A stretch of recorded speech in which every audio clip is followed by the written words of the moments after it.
Oke. Pada pertemuan terakhir ini, sebelum ujian, saya ingin mereview sekaligus apa ya, mengkolaborasikan materi yang akan diujikan. Jadi materi yang akan diujikan ini tentang titik berat sama momen inersia. Sebelumnya ada yang masih ingat nggak titik berat itu ada berapa macam? Coba Wahyu Kurnia.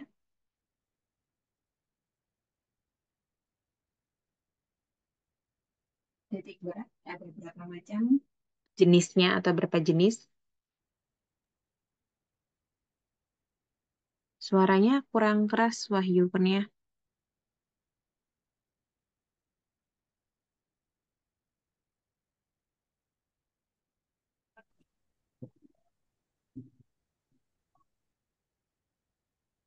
Lagi pakai headset kah? Biasanya ngaruh sama headsetnya? Enggak.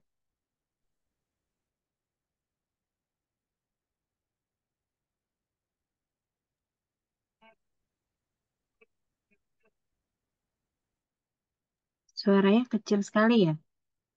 Yang lainnya dengar suaranya Wahyu nggak?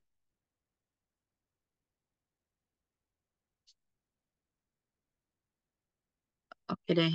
Coba Kurnia Latifa aja. Titik berat Ya, ada Bu. berapa jenis? Ada 4 Apa saja? titik berat pada volume benda putar, titik berat Mm-mm. pada panjang busur, Mm-mm. titik berat pada luas permukaan atau kulit, Satu lagi.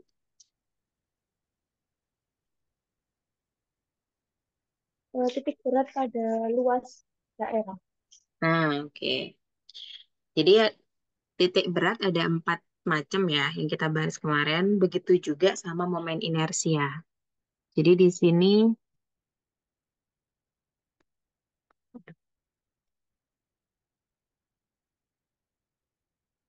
saya ulangi lagi ya. Jadi baik titik berat atau sentroid, saya biasa singkatnya TB. TB ini punya nama lain sentroid ya.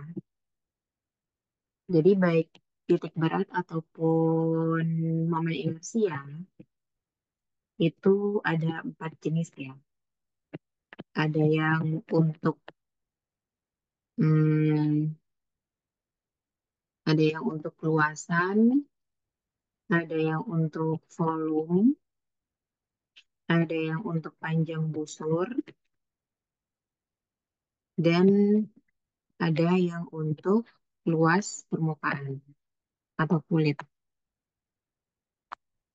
Luas permukaan.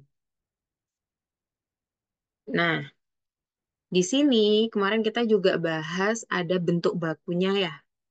Bentuk baku kemarin ada yang bentuknya segi empat, ada yang bentuknya segitiga, ada yang lingkaran, ada yang setengah lingkaran. Nah, di sini saya kalau misalkan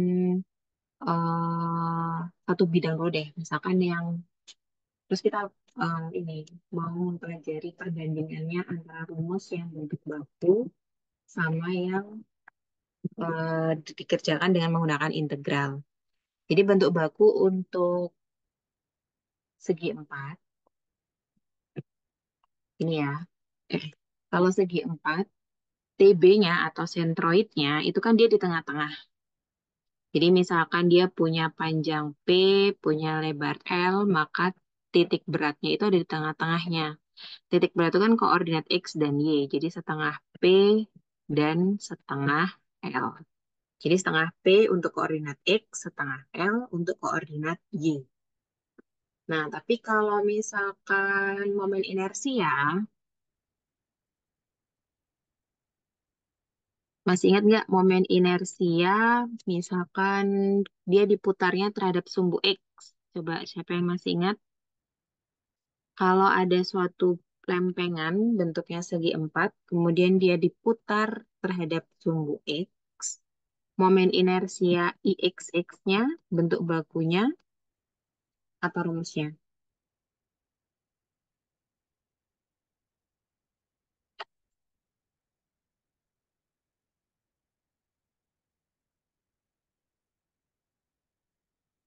Ada yang masih ingat?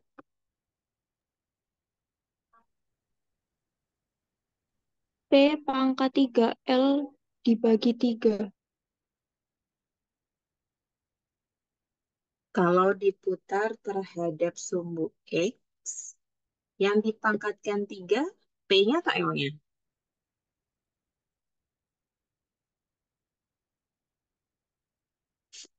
L-nya, Ibu. Nah, ini berarti harusnya P dikali L pangkat 3 dibagi sama 3. Gini ya. Nah, kemudian padahal kalau ini kan bentuk bakunya, tapi di bagian bentuk integral untuk titik berat koordinat X, dulu atau sebelumnya itu kita menamakannya sebagai X bar. X bar rumusnya itu kan MX dibagi dengan M ya. Sedangkan koordinat Y itu adalah MY dibagi dengan M. Nah, di sini untuk MX, ada yang masih ingat rumusnya MX apa?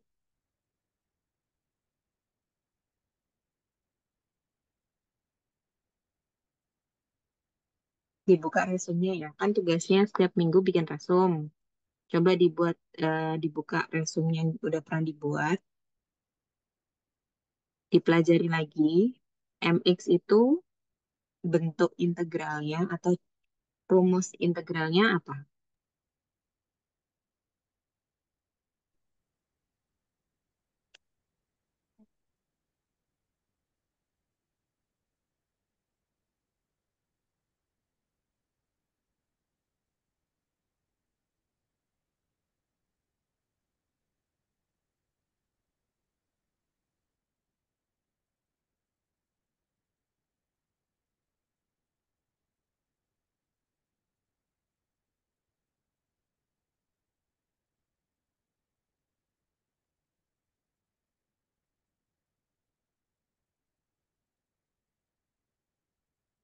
Aska, masih ada nggak Aska?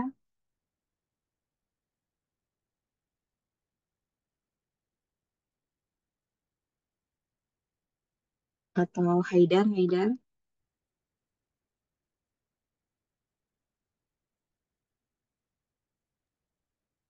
Iya Bu, gimana Bu? Rumusnya MX apa Haidar? Integral apa?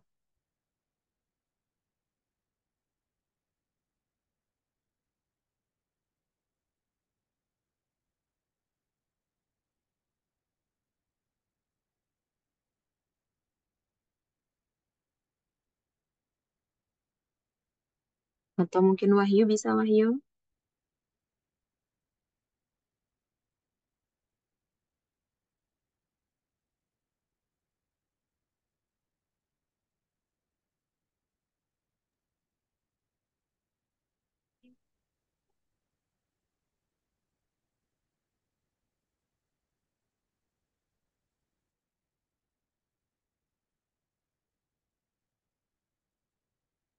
Gimana?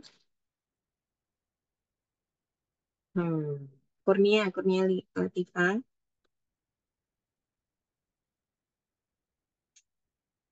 MX untuk M luasan ini ya. Mm-mm. sama dengan integral A sampai dengan B X, Y, dx. Oke, betul. Integral dari A sampai B X, Y, dx. Sedangkan M, apa kalau M? Integral A sampai dengan B, Y, dx. A, B, Y, dx. Kemudian untuk MY. Kalau MY,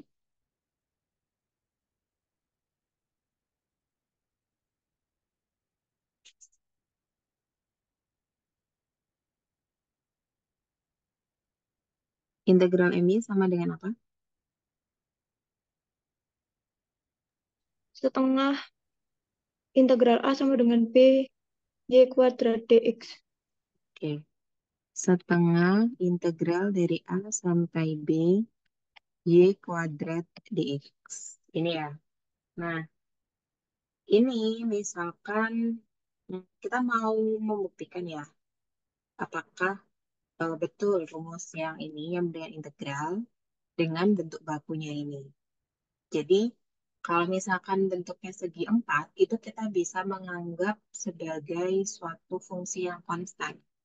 Jadi, kalau lempengan segi empat ini bisa kita analogikan ya. Jadi, ini anggaplah ada suatu fungsi konstan. Jadi, fungsi konstan itu artinya di sepanjang nilai X, berapapun nilai X, nilai Y-nya atau nilai fungsinya itu akan tetap suatu bilangan tertentu.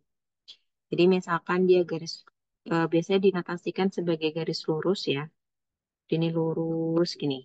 Nah, berarti kalau misalkan berapa ya? Misalkan lebarnya ini saya anggap 2 gitu ya. Kemudian panjangnya ini saya anggap berapa? 4 misalkan. Nah, berarti di sini bisa saya batasi nilai X-nya itu dari 0 sampai 4. Di mana nilai fx-nya, jadi di sini saya tuliskan ada suatu garis lurus mendatar, di mana kita bisa sebut dia sebagai fungsi terhadap X yang nilainya itu konstan sebesar 2. Karena tadi ketinggiannya ini sampai sini adalah 2.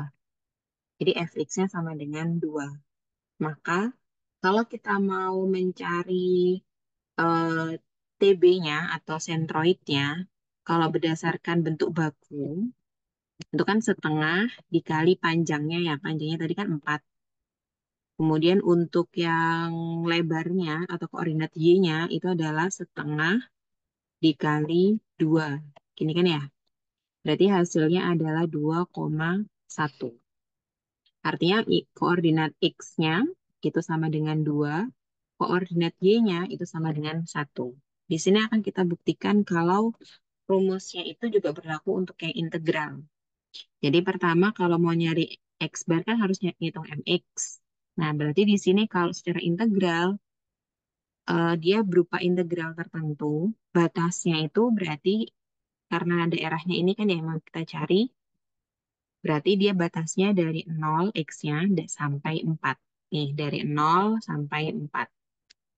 Kemudian X dikali dengan Y. Y itu nilainya sama seperti nilai fx ini. Jadi di sini Y itu sama dengan fx. Jadi kalau Y-nya itu, atau fx sama dengan 2, berarti ini X-nya dikali 2. Nah, baru kita integralkan, integralnya 2X, atau 2-nya kita keluarkan, kemudian tinggal kita integralkan X. Ada yang tahu integralnya X berapa?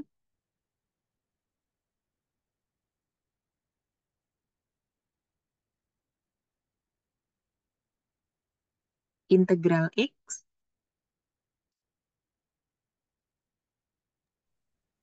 Setengah X pangkat 2 Nah, kuadrat. akhirnya ada suaranya Wahyu Kurnia. Berapa?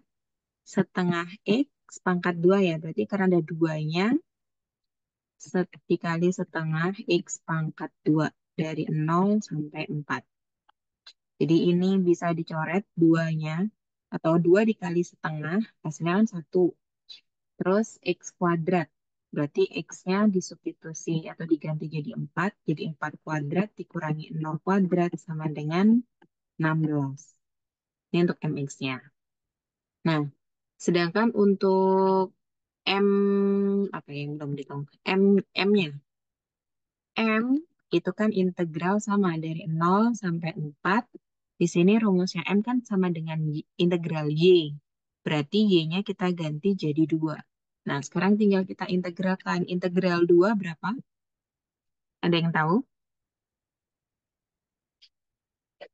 2X. 2X, betul.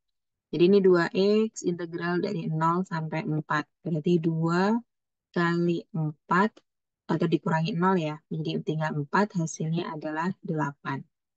Nah, kemudian MY itu berarti integral dari 0 sampai 4 juga. Ada setengahnya. Saya tulis di luar integral. setengah Y kuadrat. Nah, Y-nya tadi itu kan 2 dikuadratkan. Berarti setengah integral 2 kuadrat itu 4. Ini ya. Berarti hmm, 4 bagi 2. Berarti sama ya. Ini hasilnya 2. Berarti hasilnya 2X dari 0 sampai 4. Berarti 2 kali 4 sama dengan 8.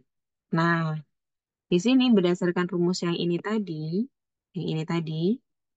berarti koordinat X itu adalah mx dibagi m. Mx-nya adalah 16, kemudian m-nya adalah 8. Jadi 16 bagi 8 itu 2, sedangkan koordinat y, my dibagi m. Berarti 8 dibagi 8 sama dengan 1. Nah, ini kan hasilnya sama seperti yang tadi. X-nya 2, y-nya juga 1. Begitu. Paham ya sampai sini ya? Nah, itu baru kalau segi 4. Kalau misalkan segitiga atau ya, kalau misalkan segitiga ya, kita bahas yang segitiga dulu deh. Kalau misalkan yang segitiga, berarti kan segitiga itu kan sebenarnya ada banyak jenis ya. Bisa segitiga siku-siku, segitiga sembarang, atau segitiga sama kaki, gitu kan. Jadi kalau segitiganya misalkan ini sama sisi, kemudian ada yang bentuknya segitiga sama kaki, gini ya. Berarti kakinya yang sama, ada yang segitiganya siku-siku. Jadi kalau siku-siku kurang lebih seperti ini ada siku-siku di sini. Atau segitiganya sembarang. Gini, misalkan ini segitiga sembarang. Nah, karena ada banyak macam bentuk segitiga, maka untuk koordinat atau titik beratnya, untuk yang segitiga itu hanya ada bentuk baku di koordinat Y. Jadi kalau segi empat tadi itu kan ada koordinat X, ada koordinat Y ya, di tengah-tengah gitu kan. Tapi kalau misalkan segitiga, segitiga itu kan karena ada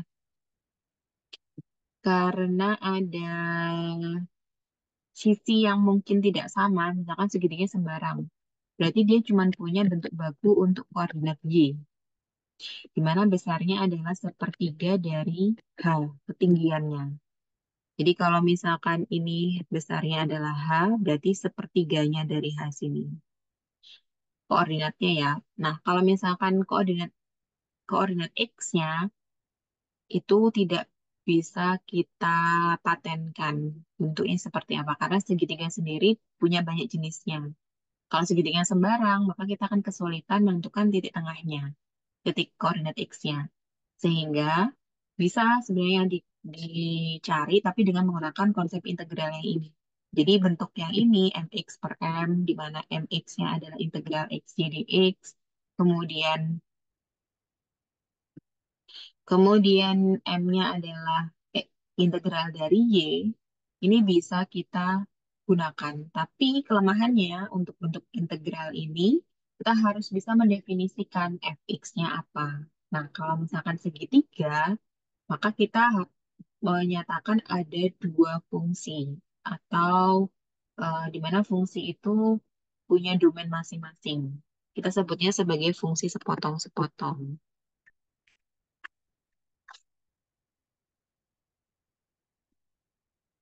Jadi kalau misalkan bentuknya segitiga, maka kita anggap misalkan segitiganya gini ya, stet, ini. Maka misalkan kita anggap dia sebagai suatu fungsi, maka sisi alasnya ini dia adalah sepanjang sumbu X. Misalkan ini 0, ini berapa? 4 gitu ya. Kemudian ini misalkan ketinggiannya tadi, misalkan 2 gitu. Nah, berarti di sini kita bisa mendefinisikan, misalkan ini berapa ya, 3 gitu ya misal, atau 1. Ya, misalkan 3 gitu deh. Jadi kalau misalkan ini kita nyatakan dia sebagai fungsi, maka ini sebenarnya ada dua fungsi. Jadi ini sisi kiri ini sebagai fungsi F1 misalkan, kemudian yang sisi kanan adalah F2. gitu. Nah, F1 ataupun F2 bisa kita cari dengan menggunakan bentuk persamaan garis lurus. Ini kan bentuknya garis lurus ya, yang melalui dua titik. Jadi titik pertama ini adalah 0,0, titik kedua ini bisa kita tuliskan koordinat X-nya adalah 3, koordinat Y-nya adalah 2. Sehingga kalau menggunakan rumus persamaan garis lurus yang melalui dua titik, Y min Y1, X min X1 per X2 min X1. Seperti ini. Nah, berarti kita bisa tentukan, misalkan tadi kita kasih nama ini adalah F1, ini adalah F2. Jadi si F1 itu adalah Y dikurangi Y1-nya adalah 0. Karena titik di sini kan 0,0 ya. Di 0, kemudian Y2-nya adalah yang 2 ini. Jadi 2 dikurangi 0. Kemudian X1-nya itu adalah 0, X2-nya adalah 3. Jadi bisa ditulis Y per 2 sama dengan X per 3. Atau bisa disederhanakan jadi Y sama dengan 2 per 3 X. Ini untuk F1. Sedangkan F2 kita taruh di sini ya. Misalkan ini adalah F2, berarti di sini adalah Y dikurangi Y1-nya adalah 2. Y2-nya adalah titik yang berikutnya adalah yang di sini. Ini kan berarti koordinat X-nya 4, Y-nya 0. Jadi Y2-nya adalah 0. Kemudian X-nya adalah 3. X min 3. Terus X2-nya adalah 4. Sehingga bisa ditulis Y min 2 per min 2 sama dengan X min 3, 4 kurangi 3, 1. Berarti dikali silang, min 2 kali X, min 2X, min 2 kali min 3 adalah plus 6. Dipindah ruas, berarti Y min 2X, 6 tambah 2 sama dengan 8. Nah, ini bisa kita notasikan sebagai fungsi sepotong-sepotong. Jadi fungsi sepotong-sepotong itu fungsi yang didefinisikan untuk domain-domain tertentu.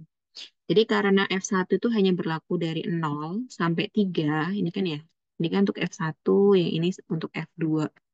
Jadi untuk F1 berlaku Y-nya adalah 2 per 3X, di mana X-nya dari 0 sampai 3. Kemudian F2-nya adalah Y sama dengan min 2X plus 8. Min 2X plus 8. Ini berlaku dari 3 sampai 4. Nah,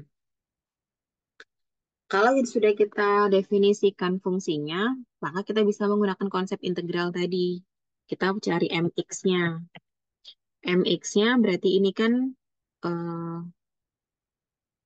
atau nyari y-nya aja ya, karena untuk segitiga itu kan eh, nggak ada bentuk baku y, jadi nanti nggak bisa kita bandingkan. Jadi kita langsung ke x-nya aja. Anggaplah yang y tadi, langsung ke y aja. Tadi kan kita sudah belajar yang x. Coba ngulangi sedikit. Jadi kita hitung yang MY-nya aja. MY-nya tadi kan integral dari A sampai B. Berarti sebenarnya segitiganya itu kan domainnya dari 0 sampai 4. Kemudian rumusnya kan setengah Y kuadrat. Ini kan ya.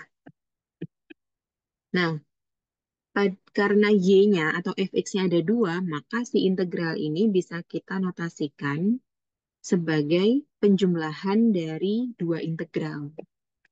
Jadi ini nilainya sama dengan setengah. Integralnya bisa kita potong dari 0 sampai 3 sesuai domain yang di sini. 0 sampai 3 berarti fungsi yang digunakan adalah 2 per 3x. Jangan lupa y-nya kan dikuadratkan, berarti fungsinya juga dikuadratkan. Terus dilanjut lagi sama 3 sampai 4 dari min 2x plus 8 pangkat 2 dx. Ini. Nah, kalau sudah kita hitung integral dari, sebelum diintegralin dihitung dulu deh.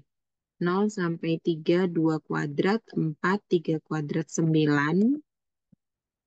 Kemudian ditambah lagi sama Min 2x plus 8 dikuadratkan. Berarti 4x kuadrat, 8 kali 4, 32. 8 kali 8, 64. Nah, kalau sudah, baru kita integralkan. Diintegralkan hasilnya setengah, 4/9 tetap 4/9 ya. Dikali 1/3 X pangkat 3 dari 0 sampai 3. Kemudian ditambah lagi integralnya 4x kuadrat. Berarti berapa? Tidak cukup, taruh di sini ya. 4x kuadrat berarti integralnya adalah 4/3 X pangkat 3. Kemudian min 32 bagi 2, 16x kuadrat. Kemudian 64x. Ini integralnya dari 3 sampai 4. Nah, kalau sudah kita substitusikan. Ini awal masih ada setengah ya. Jadi 4, 9 kali 3, 27. X pangkat 3. 3 pangkat 3 itu berarti 27. Dikurangi 0, berarti tetap 27 ya. Terus ditambah lagi sama 4/3. 4 pangkat 3, berapa? 64 ya. 64 dikurangi 3 pangkat 3. Saya langsung aja ya. Karena tepatnya nggak cukup. Saya hitung berapa tadi? 64 dikurangi 3 pangkat 3, 27. Jadi 37 ya. 64 dikurangi ini jadinya 37. Kemudian hmm, dikurangi 16 kali 4 pangkat 2, 16 dikurangi sama 9. 16 dikurangi sama 9 jadinya 7. Kemudian ditambah lagi sama 64. 4 kurangi 3, 1. Nah, ini kita hitung. Ini kan sudah dicoret ya. 27 sama 27 habis. Terus, ini benar ya. 4 pangkat 4, 16. 64 dikurangi 27. Ini ya 37. Nggak bisa dicoret ya. 37. Nggak apa-apa deh. 37 terus dikali 4. 148. Oh iya. Ini nanti karena Zoom-nya berba terbatas ya waktunya. Jadinya nanti ini kayak mau habis. Nanti masuk ke link link yang sama. Coba ya, kalau bisa masuk ke link yang sama, pakai link yang sama. Kalau nggak nanti saya share lagi deh linknya.